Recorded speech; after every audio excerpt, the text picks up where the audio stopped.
Again, class. All right. So this week's a little weird. I like to think about current events and people who are really like out there in the media and you see them all the time for whatever reason. I don't know why, but one of these people that I see all the time is Elon Musk.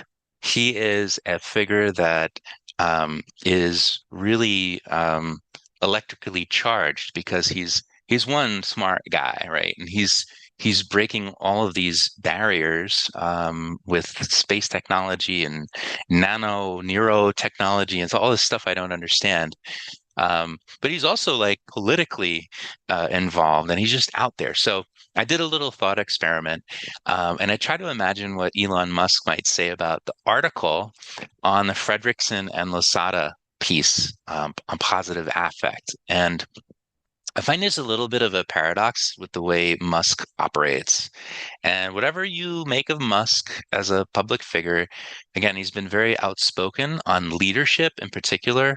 So he's actually shaping the way we think about leadership. So I think it'd be worthy thought experiment that might stimulate your thinking this week.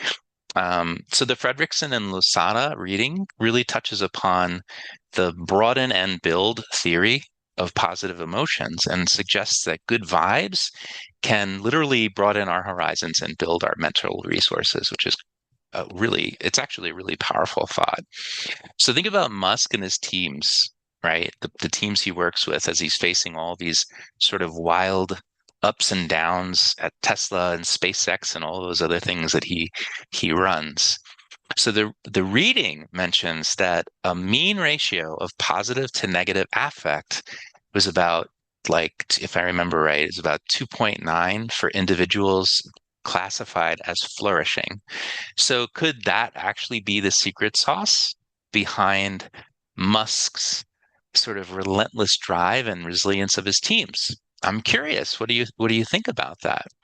If you know anything about Musk, his ventures are all about really just dreaming and appreciating opportunities and pushing boundaries. This is what he does. Like if you watch interviews with him, it seems to really align with our reading's observation that positive emotions, positive moods, and positive sentiments carry multiple interrelated benefits. And so is there a connection between positive thinking and this growth mindset versus a fixed mindset, specifically for innovators like Musk? So, and one of the things that's interesting is it's really not a stretch to imagine that Musk sees value in fostering a positive environment, even when he's facing challenges. So the elephant in the room, right? Here's the elephant. There's a paradox in Musk's approach, I've seen anyway, in how he operates, especially in ordering people to come back to the workplace after COVID, and also his recent decisions about Twitter, or AKA X. On the one hand, our reading touts the benefits of positive emotions for flourishing, but on the other hand, Musk's actions, like his layoffs and again that post-COVID drive to bring employees back to work or be terminated, kind of gave them an ultimatum. They clash with that sentiment. It's almost like recognizing the power of positive theory in practice, but Musk leans heavily into a command and control approach. So there's this tension, right?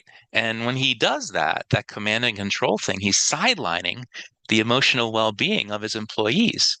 And so this juxtaposition between growth mindset and positive thinking and this command and control approach, kind of embodying both of these, it's a really interesting paradox. So the question that comes up for me is, can a business truly flourish in the long run?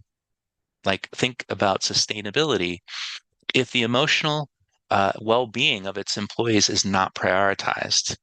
And that's something I have a strong bias around and keep front and center with my own clients. So anyway, that's a little popular culture infusion with the readings for you.